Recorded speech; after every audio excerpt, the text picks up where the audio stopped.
myself Navneet Bhandari and I welcome you to my channel quantum academy of physics. बच्चों आज हम आखिरी टॉपिक पर आ गए हैं इस ईएमआई चैप्टर के। थ्योरेटिकली चैप्टर आज खत्म हो जाएगा और एक टॉपिक जो छोटा सा रह गया था हमारा वो था eddy currents. Right, eddy current पर जनरली एक दो क्वेश्चन बनते रहे हैं, मतलब 4-5 साल में एक आधा क्वेश्चन आ ही जाता है, तो इसलिए इस टॉपिक को इग्नोर नहीं किया जा सकता। राइट, तो अब ये बड़ा अजीब सा नाम है ना, एडी करंट्स। ये एडी करंट का मतलब पहले हम समझ लेते हैं थोड़ा सा। जो वर्ड एडी है यहाँ पर, राइट, एडी का मतलब होता है वॉल। जैसे कि वॉशिंग मशीन आती थी ना पहले एक, और फ्रिज भी आता था वॉलपूल का।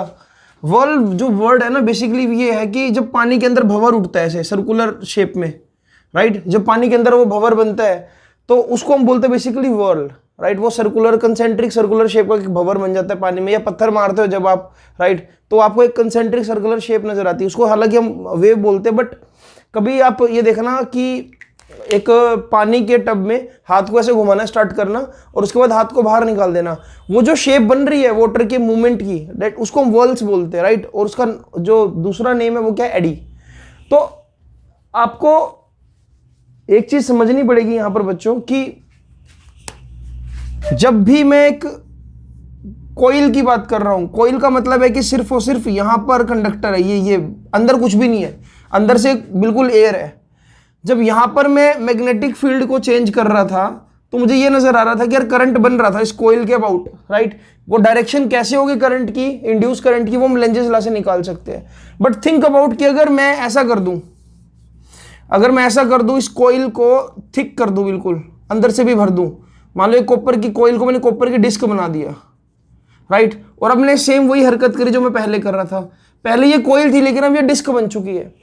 अब इसका जो है एरिया, इसका जो एरिया है वो बहुत ज्यादा बढ़ चुका है, जिसकी वजह से जो इसका रेजिस्टेंस है बहुत ज्यादा कम हो जाएगा। क्योंकि आपको पता है रेजिस्टेंस क्या होता है बच्चों, rho L by A. Area मैंने बहुत ज्यादा कर दिया पहले से, पहले सिर्फ इसकी बाउंड्रीज पर कॉपर था लेकिन अब इसके अंदर पूरा ही कॉपर है। जस्ट थिंक अबाउट कि एक रिंग है जिसका डायमीटर है 2 मीटर। अब थिंक अबाउट कि उस रिंग को हमने अंदर भी कॉपर से बंद कर दिया, कॉपर उसके अंदर डाल दिया, वो डिस्क बन चुकी है। अब करंट, आपको पता है कि रेजिस्टेंस अगर कम कर दिया जाए, रेजिस्टेंस अगर कम कर दिया तो करंट बहुत ज्यादा पैदा होता है। राइट, तो एडी करंट का कंसेप्ट बच्चों बिल्कुल यही है। राइट, सबसे पहले मैं डेफिनेशन बता रहा हूं, what do you mean by eddy current. These are basically induce current. Right, मैं लिख रहा हूं यहां पर, these are induced circulating current in a metallic disc या sheet due to change in magnetic flux perpendicular to its surface। जब भी मैं किसी मेटालिक शीट के परपेंडिकुलरली मैग्नेटिक फील्ड को कॉन्टिन्यूसली चेंज करूंगा, उससे क्या होगा, देखो इसको डायग्राम को थोड़ा सा मैं दोबारा से क्लियरली एक्सप्लेन करना चाहूंगा। सी, इसको दोबारा से बताना चाहूंगा मैंने यहां पर बच्चों क्या किया, एक डिस्क ली, ये आप डिस्क देख पा रहे हो, थिक डिस्क है, काफी एरिया बहुत ज्यादा है इसका। राइट, एक डिस्क है, एक प्लेट है, समझो ये। अब जैसे ही मैग्नेटिक फील्ड स्ट्रांगली चेंज होगा, अब मैग्नेटिक फील्ड के स्ट्रांगली चेंज होने से मैग्नेटिक फ्लक्स चेंज होगा, क्योंकि ये कंडक्टर है, एक कॉपर प्लेट है, इसके अंदर जो फ्री इलेक्ट्रॉन्स है दे विल एक्सपीरियंस फोर्स। पहले फ्री इलेक्ट्रॉन्स अगर 10,000 थे तो अब 10 करोड़ से भी ज्यादा इलेक्ट्रॉन्स है, क्योंकि एरिया बहुत ज्यादा बढ़ा दिया मैंने इसका, जिसकी वजह से जो क्या होगा, अब एक चीज समझने वाली, अगर वेरिएबल मैग्नेटिक फील्ड है, अगर मैग्नेटिक फील्ड ऊपर की तरफ इंक्रीज कर रहा है, अगर मैग्नेटिक फील्ड ऊपर की तरफ इंक्रीज कर रहा है तो करंट की डायरेक्शन क्या होगी, ऐसे नहीं, करंट की डायरेक्शन क्या होगी, ऐसे, ताकि इसको अपोज कर सके। राइट, इंड्यूस करंट हमेशा अपोज करेगा, इंड्यूस ईएमएफ हमेशा अपोज करेगी चेंज को। तो यहां पर इस तरह से ऐसे कुछ कंसेंट्रिक सर्कल की फॉर्म में करंट पैदा होना स्टार्ट हो जाएगा, मतलब चार्ज की मूवमेंट देखने को मिलेगी इसके अंदर ही। राइट, और ये मूवमेंट जो होगी ये विद इन डिस्क होगी, और इस मूवमेंट की वजह से मैं एक चीज बताने वाला हूं आपको। देखो यहां पर आपने करा क्या है, इसका एरिया बहुत ज्यादा बढ़ा दिया। एरिया बढ़ाने से क्या हुआ जी, एरिया बढ़ाने से करंट बहुत ज्यादा बढ़ गया, क्योंकि रेजिस्टेंस बहुत ज्यादा कम हो गया। एरिया बढ़ाया, रेजिस्टेंस कम, करंट बहुत ज्यादा। राइट, अगर मैं बोलूं कि हीट एनर्जी डेवलप्ड, इसका फॉर्मूला क्या होता है? तो आप क्या बोलोगे जी, हीट एनर्जी का फॉर्मूला होता है I²RT। अगर करंट को डबल करूंगा तो हीटिंग इफेक्ट 4 गुना हो जाएगा, रेजिस्टेंस को हाफ कर दो, हीटिंग इफेक्ट हाफ हो जाएगा। तो यानी कि इफेक्ट ज्यादा किसका है? करंट का। और यहां पर बहुत ज्यादा अमाउंट में करंट का फ्लो आ जाएगा एकदम, जिसकी वजह से हीटिंग इफेक्ट बहुत ज्यादा बढ़ जाएगा, राइट। तो यहां पर अगर आप परपेंडिकुलरली मैग्नेटिक फील्ड चेंज करने की कोशिश करोगे या मैग्नेटिक फ्लक्स चेंज करने की कोशिश करोगे, क्योंकि इसके अंदर फ्री इलेक्ट्रॉन्स है, they will experience a force and they try to move, right, but उनको कोई पाथवे नहीं मिल पाएगा, इसलिए वो कैसे घूमना स्टार्ट कर देंगे? सर्कुलर शेप में। और सर्कुलर शेप में क्यों घूम रहे? ताकि वो इस इंक्रीजिंग मैग्नेटिक फील्ड को अपोज कर सके। क्वेश्चन अराइजेस कि why they are moving in circular shape, ताकि जो मैग्नेटिक फील्ड ऊपर जा रहा है उसको अपोज कर सके। अपोज करने के लिए सर्कुलर शेप में आना पड़ेगा, इनको ऐसे घूमना स्टार्ट कर देंगे, राइट। और आप ऐसा कंसेंट्रिक, आप इसको चाहो तो ऐसे भी बना सकते हो, राइट, बट वर्ल्स की कोई शेप नहीं होती, मतलब प्रॉपर सर्कुलर भी नहीं बोल सकते इसको आप। मैं बोलूंगा कि चलो जी इस तरह से ऐसे देखने को मिल सकता है आपको, इस तरह से, ठीक है। डायरेक्शन क्या हो जाएगी? ऐसे, बिल्कुल जो मैग्नेटिक फील्ड इसको अपोज करे, जैसे, राइट। तो होगा क्या इससे? देखो कई सारी चीजें होगी। पहला, ये जो करंट बन रहा है ऐसे, जो बहुत ज्यादा हीटिंग इफेक्ट कॉज करने वाला, इस करंट को नाम दिया गया एडी करंट। ऐसा करंट जो सिर्फ और सिर्फ थिक मेटेलिक शीट के अंदर आ रहा है। अगर यहां पर सिर्फ और सिर्फ एक फ्रेम होता तो करंट बिल्कुल स्मूथली फ्लो करता रहता और हीटिंग इफेक्ट भी कम होता, क्योंकि करंट बहुत ज्यादा ना बनता, ठीक है। तो यहां पर क्या होगा? देखो यहां पर क्या क्या चीजें आने वाली है, तो मैं लिख रहा हूं यहां पर, eddy currents will produce in such manner they try to, it try to oppose flux change, right। अब यहां पर एक और चीज लिख देता हूं मैं, due to less resistance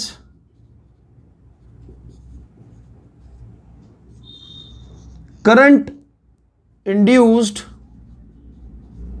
in large amount and as a result heat energy develops। होनी चाहिए थी इलेक्ट्रिक एनर्जी डेवलप, लेकिन इलेक्ट्रिक एनर्जी से ज्यादा एनर्जी किसमें कन्वर्ट हो गई? हीट एनर्जी में। अगर यहां पर वायर होती तो आप उस इलेक्ट्रिकल एनर्जी को यूज कर पाते, बट यहां पर आप इस इलेक्ट्रिक एनर्जी तो नाम मात्र की है जी, सारी की सारी जो 90% एनर्जी है वो कौन सी? हीट एनर्जी है। तो इसलिए मैं बोलता हूं कि जहां पर भी मेटेलिक शीट्स होगी और अगर एडी करंट प्रोड्यूस हो रहा है, एडी करंट्स आपको इलेक्ट्रिकल एनर्जी नहीं दे पाएगा, वो आपको हीट एनर्जी दे पाएगा, और आप उस हीट एनर्जी का यूज भी करते हो। जैसे कि फॉर एग्जांपल जो इंडक्शन फर्नेस है, राइट, जैसे कि आपने बड़े बड़े मेटेलिक ब्लॉक्स को पिघलाना है, तो वहां पर अभी मैं समझाऊंगा यूज भी।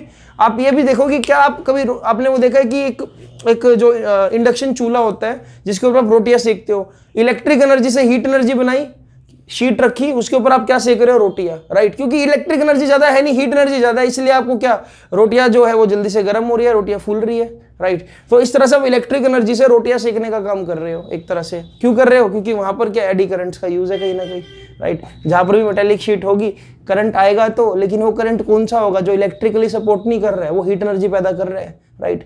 अच्छा, तो एडी करंट आने की सिर्फ एक ही कंडीशन है बच्चों, मैं अगेन रिपीट करूंगा, यहां पर वायर नहीं होनी चाहिए, यहां पर एक थिक कॉपर प्लेट होनी चाहिए। कॉपर प्लेट की बात करूं क्योंकि copper is a good conductor of electricity. हाँ, अगर यहां पर सिल्वर होगी तब भी ये बात आपको देखने को मिल सकती है, और एल्यूमिनियम होगा तब भी आप ये चीज एक्सपेक्ट कर सकते हो, लेकिन सबसे बढ़िया जो सबसे ज्यादा यूज होगा वो क्या होगा? कॉपर प्लेट का, ठीक है। इसको जल्दी से नोट डाउन करो, फिर कुछ और बातें जानते हैं इसके बारे में। तो बच्चों एडी करंट को सबसे पहले समझने के लिए एक एक्सपेरिमेंट किया गया जिसको बोला गया जंपिंग डिस्क एक्सपेरिमेंट, ठीक है। तो समझते हैं, हमने एक सोलिनॉइड लिया जिसके बीच में हमने आयरन कोर रखा हुआ है, आयरन कोर डाल दिया, राइट। आयरन कोर के ऊपर हमने बच्चों क्या किया, एक डिस्क को रख दिया। पहले ये डिस्क इसके ऊपर पड़ी थी, एक मेटेलिक डिस्क है कोई, राइट, ये इसके ऊपर पड़ी थी। अभी की ओपन थी तो करंट फ्लो नहीं कर रहा है, जैसे ही मैंने की को टैप किया, की को टैप करते ही करंट की वैल्यू अचानक जीरो से क्या हो गई, मैक्सिमम हो गई। अगर करंट की वैल्यू जीरो से मैक्सिमम हुई, मैग्नेटिक फील्ड भी जीरो से मैक्सिमम हुआ, राइट। तो अचानक ये देखने को मिला, ये डिस्क एकदम उड़कर ऐसे नीचे की तरफ जाके गिर पड़ी, और जब उसको टच करके देखा गया तो ये इसमें से क्या बहुत ज़्यादा हीट निकल रही थी।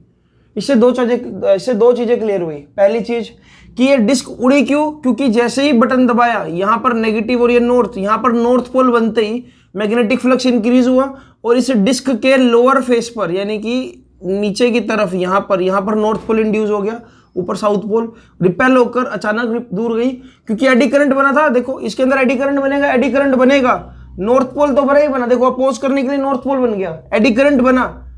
क्यों? क्योंकि एक थिक मेटेलिक डिस्क थी ये।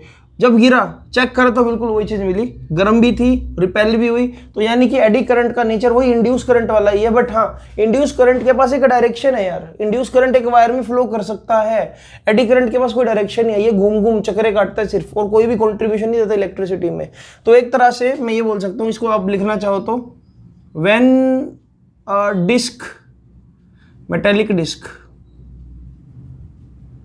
is kept over solenoid and key is closed, it was observed it flew away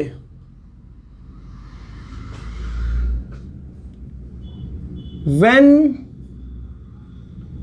it is checked. It was hot and hence we can conclude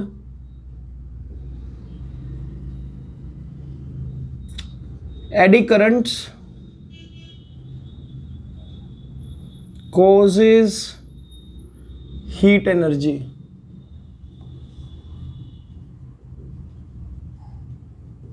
eddy current causes heat energy, right. अच्छा, तो ये experiment से तो चीज़ prove हो गई। अब ना हम ये देखते हैं कि यार हमारी डेली लाइफ में एडी करंट का यूज़ कहाँ कहाँ पर है। देखो इतना इंपॉर्टेंट टॉपिक नहीं है, बट फिर भी चलो पता होना चाहिए यूजेस क्या क्या है। देखो इसका यूज़ कहाँ होता है, इंडक्शन फर्नेस में। जैसे कि फॉर एग्जाम्पल देखो, इसको मैं रब करूँ, चाहो तो बना लेना एक सोलेनोइड को और उसको डिस्क वाले एक्सपेरिमेंट को। जैसे कि फॉर एग्जाम्पल बच्चों, अगर मैं आपको ये बोलूँ कि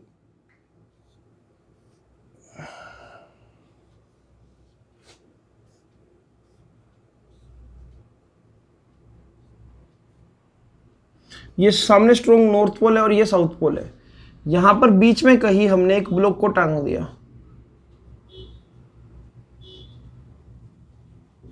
मैं बोल रहा हूं मेटेलिक ब्लॉक को। अच्छा, एक एक्सपेरिमेंट भी है, वो एक्सपेरिमेंट मुझे ध्यान आ गया डायग्राम देखकर। पहले देखो, अब अगर मैं इस ब्लॉक को मैग्नेट के पोल्स के बीच में रख दूं, बिल्कुल, अब ये मान लो कि जो मैग्नेट के पोल्स है बहुत ज़्यादा स्ट्रॉन्ग है, इलेक्ट्रोमैग्नेट हम अगर यूज़ करें यहाँ पर, या मान लो कि बहुत ज़्यादा स्ट्रॉन्ग इलेक्ट्रिक फील्ड है। अगर बहुत ज़्यादा स्ट्रॉन्ग इलेक्ट्रिक फील्ड चेंज होगा, आपको ये देखने को मिलेगा कि ये धीरे धीरे कुछ सेकेंड के अंदर गर्म होगा और मेल्ट होना स्टार्ट कर देगा, टपकना स्टार्ट कर देगा ऐसे, राइट। अगर मैं इसको continuously magnetic field perpendicularly change करता रहूं, इससे पता लगता है कि यार इतनी हीट एनर्जी पैदा हो जाएगी कि एक मेटल को भी पिघला सकती है, राइट। इंडक्शन फर्नेस में इसका बहुत ज़्यादा यूज़ है, राइट। मैं एक बार इसके यूजेस सारे लिख देता हूँ ताकि इसको थोड़ा वीडियो को छोटा बना सके हम।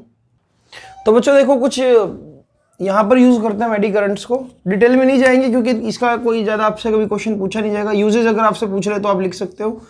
डायथर्मी में यूज़ करेंगे। डायथर्मी जनरली क्या होता है, आपने कुछ देखा होगा, कुछ ऐसी बेल्ट्स होती है जो मतलब टीवी पर कई बार ऐड भी होती है कि आप बेल्ट लगाओ। उसमें क्या होता है, बेसिकली फैट बर्न प्रोसेस होती है कि भाई वो बेल्ट लगाओगे तो बहुत ज़्यादा पसीना आएगा, कुछ गर्मी लगेगी, और टिश्यूज़ जो है आपकी बॉडी के जिसमें एक्सेस फैट है, वो टिश्यूज़ को हम क्या हीटिंग के जरिए उनको क्या लाइक जो एक्सेस फैट है उसको खत्म कर सकते हैं, रिमूव कर सकते हैं।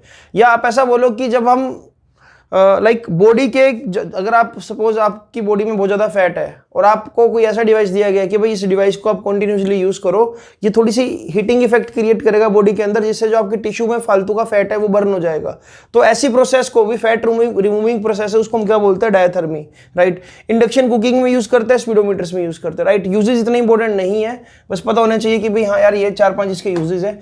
एक इंपॉर्टेंट चीज़ आपको बताने वाला हूँ बच्चों, सपोज मैंने दो मैग्नेट्स के बीच में कॉपर डिस्क को ऑसिलेट कराना स्टार्ट किया। मान लो कि ये एक मैग्नेट है, ये भी मैग्नेट है, मैंने कॉपर डिस्क को यहां से छोड़ा, ऐसे घूम रही है। मैंने ये चीज ऑब्जर्व की, जब तक मैग्नेट यहां नहीं थे पहले, इसका जो टाइम पीरियड था रुकने का वो 10 सेकंड का था, कि भाई ये घूम रही थी, राइट, और 10 सेकंड में रुक रही थी। लेकिन जैसे ही मैंने यहां पर मैग्नेट्स प्लेस किए, मुझे ये नजर आया कि भाई ये जो ऑसिलेट कर रही है, कर तो अभी भी ऑसिलेट रही है, लेकिन सिर्फ 5 सेकंड के अंदर रुक गई है। यानी कि एक्चुअल में जो फ्लक्स चेंज हो रहा है, ये क्या उसको अपोज करना चाह रही है, जिसकी वजह से ये पहले की तरह ऑसिलेट नहीं कर पा रही प्रॉपर। इसको अब इसको एक मैं बोलूंगा कि डैम्ड ऑसिलेशन है, हम फोर्सफुली इसकी ऑसिलेशन को रोकना चाह रहे हैं। तो मैं चाहता हूं कि इसका टाइम पीरियड दोबारा से 10 सेकंड हो जाए और ये ऑसिलेट भी करती रहे, तो क्या होगा। देखो प्रोसेस आई होप समझ गए होंगे। मैं क्या बोल रहा हूँ कि कुछ इस तरह का आपको देखने को मिलेगा, एम्पलीट्यूड पहले ज़्यादा, फिर कम, फिर और कम, फिर और कम। मतलब ये ऐसे घूम रही थी, फिर ऐसे हुई, फिर ऐसे हुई, फिर एकदम रुक गई, राइट। पहले क्या था, पहले घूम रही थी ऐसे और बहुत टाइम बाद अपने आप एयर फ्रिक्शन की वजह से रुक रही थी, लेकिन अब बहुत जल्दी रुक गई। अब बात ये आती है कि फिर how to reduce effects of eddy current. मैं चाहता हूं कि एडी करंट्स के इफेक्ट को रिड्यूस कर सकूं। ये चीज मैं आपको जब अगला चैप्टर आएगा ना एसी, वहां पर एक टॉपिक आएगा ट्रांसफॉर्मर, जो आपके घरों के बाद ट्रांसफॉर्मर लगे होते हैं, उसका मैकेनिज्म समझेंगे किस तरह से वर्क करता है। वहां पर हम पढ़ेंगे इसको और डिटेल में कि हम एडी करंट्स को कैसे ओवरकम कर सकते हैं। लेकिन आज भी बता रहा हूं, देख लो, आज समझ लो, कल ईजी रहेगा आपके लिए समझना। मैं क्या करता हूँ, बीच में ना एयर गैप्स क्रिएट कर देता हूँ बहुत सारे, जैसे कि कंघी होती है ना, कंघी, बीच में बहुत सारे स्मॉल एयर गैप्स क्रिएट कर दिए मैंने। इसको बोलते हैं, हमने इसको लैमिनेटेड कर दिया। अब मैंने ऑब्जर्व किया कि भाई जैसे ही मैंने यहां पर एयर गैप्स क्रिएट किए, इसकी ऑसिलेशन जो है वो बढ़ना स्टार्ट हो गई, और अब अगेन 5 सेकंड से जो उसका टाइम पीरियड रुकने का बहुत ज्यादा हो गया। देखो रीजन क्या है, समझते इस चीज को, राइट। जब भी मैं किसी कॉइल को यहां पर सपोज करो मैंने एयर गैप क्रिएट कर दिया, यहां पर भी एयर गैप क्रिएट कर दिया ऐसे एक स्पेशल पैटर्न में, यहां पर भी एयर गैप क्रिएट कर दिया, यहां पर भी एयर गैप क्रिएट कर दिया इस तरह से, राइट। अब जो एडी करंट यहां पर बनने की शुरुआत करेगा, अचानक एयर गैप आ जाएगा, खत्म। ये वाला एडी करंट यहां बनने की शुरुआत करेगा, लेकिन एयर गैप आ गया, खत्म। ये एडी करंट यहां पर बनने की शुरुआत, खत्म। मतलब एडी करंट अब एक दूसरे के अंदर ऐड नहीं हो पा रहे हैं, जिसकी वजह से जो उनका इफेक्ट है I²RT, यानी कि जो आई है, आई की वैल्यू बहुत ज्यादा रिड्यूस हो गई, क्योंकि बीच में तो बहुत ज्यादा मैंने रेजिस्टेंस क्रिएट कर दिया। Air is a very good register, air के अंदर तो करंट आप फ्लो करा नहीं सकते। तो अब आपने क्या किया, जैसे कि फॉर एग्जांपल आप एक पेज लो, पेज को एक तय लगाओ, दूसरी तय लगाओ, तीसरी तय लगाओ, चौथी तय लगाओ, राइट। और पेज पे तय लगाने से पहले उसमें ना सर्कल ड्रॉ कर लो बहुत बड़ा, मतलब कंसेंट्रिक सर्कल ड्रॉ कर लो, या स्पाइरल ऐसे पाथ ड्रॉ कर लो। उसके बाद उसको फोल्ड करके कई बहुत सारे छोटे छोटे कट लगा दो उसके ऊपर, राइट। बीच में से कैंची से काटना स्टार्ट करो, पेज को ओपन करो, आपको उसके अंदर बहुत सारे होल नजर आएंगे। और ये भी नजर आएगा कि जो आपको करंट पहले बन रहा था, या जो आपने वो लाइन ड्रॉ करी थी पहले, उसके बीच में बहुत जगह ब्रेकेज आ चुकी है। यही होगा जब आप कोर को लैमिनेटेड कर दोगे इस तरह से। ऐसी कोर को हम बोलते हैं लैमिनेटेड कोर। अगर इसको मैं इससे कंपेयर करूं, जो पहले थी, इस तरह की जो कोर थी, ठीक है, यहां पर एडी करंट का इफेक्ट बहुत ज्यादा होगा, ऐसे एडी करंट पैदा हो जाएगा और बहुत ज्यादा गर्म होगी है, राइट। इसके अंदर हो सकता है आपको 100 जूल हीट एनर्जी देखने को मिल जाए। इसके अंदर कितनी एनर्जी देखने को मिल सकती है, शायद 10 जूल सिर्फ। बहुत ज्यादा, कई हद तक आप रिड्यूस कर सकते हो एडी करंट के इफेक्ट को, राइट। तो ये बच्चों जो टॉपिक था एडी करंट, इतना जानना हमारे लिए सफिशिएंट है। एडी करंट बेसिकली आप समझिए क्योंकि एडी करंट का कोई हमारे लिए कुछ खास यूज नहीं है, इलेक्ट्रिकली हमको सपोर्ट नहीं करते, बस हाँ हीट एनर्जी का इसका यूज कर सकते हैं हम, राइट। तो इसके साथ चैप्टर थ्योरेटिकली ओवर है बच्चों। अब जो अगला चैप्टर होगा वो होगा एसी। हाँ, हो सकता है कि मैं इसी चैप्टर की एक और वीडियो बनाऊं जिसमें मैं न्यूमेरिकल सम अप कर दूं म्यूचुअल इंडक्शन और सेल्फ इंडक्शन के ऊपर, राइट। और ठीक है यार, मन लगा के पढ़ते रहो, ज़्यादा वीडियो को लेंथी ना बनाते हुए। गुड नाइट एंड अपने माँ बाप का नाम रोशन करो, और लॉकडाउन में बिल्कुल भी किसी भी तरह के पढ़ने के मन को गंवाना मत। मिलते हैं आपसे अगली वीडियो में।